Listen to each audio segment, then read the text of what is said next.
அங்கே தவறு நடந்திருக்கிறது என்று நான் குறிப்பிட்டதற்கான காரணம், அங்கே கணவனையும் மகனையும் இழந்த தாயினுடைய குமுறலும் சகோதரியினுடைய குமுறலிலும் அதில் உண்மை இருக்கும் என்று அவர்கள் சாமானியராக ஒதுக்கக்கூடிய குரலுக்கு ஆதரவு கொடுப்பதற்காகத்தான்.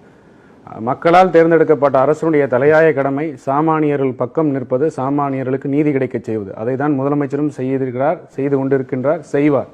அதற்காக தான் சொன்னோம், அவருடைய குரலில் நியாயம் இருப்பதற்காகத்தான் அங்கே தவறு நடந்திருக்கிறது என்கின்றதை நான் இந்த கட்டத்தில் பதிய வச்சேன். இது மரியாதைக்குரிய அருணன் அவர்கள் புரிந்து கொள்ள வேண்டும். ரெண்டாவது ஒரே ஒரு விஷயம் நான் ஒன்று சொல்லிக்கிறேன்.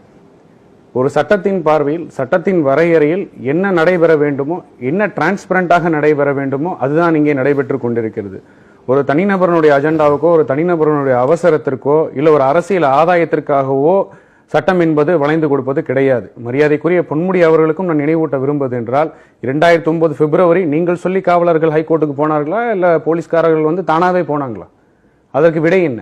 மரியாதைக்குரிய அருணன் அவர்களுக்கு குருபேஷ் ஜோஷி 2 பேர், 19 வயசு 24 வயசு, பிப்ரவரி 2019 13 கம்யூனிஸ்ட் அவர்களால் கொல்லப்பட்டார்கள் என்று வழக்கு பதியப்பட்டு ஓராண்டு காலம் ஆகிறது.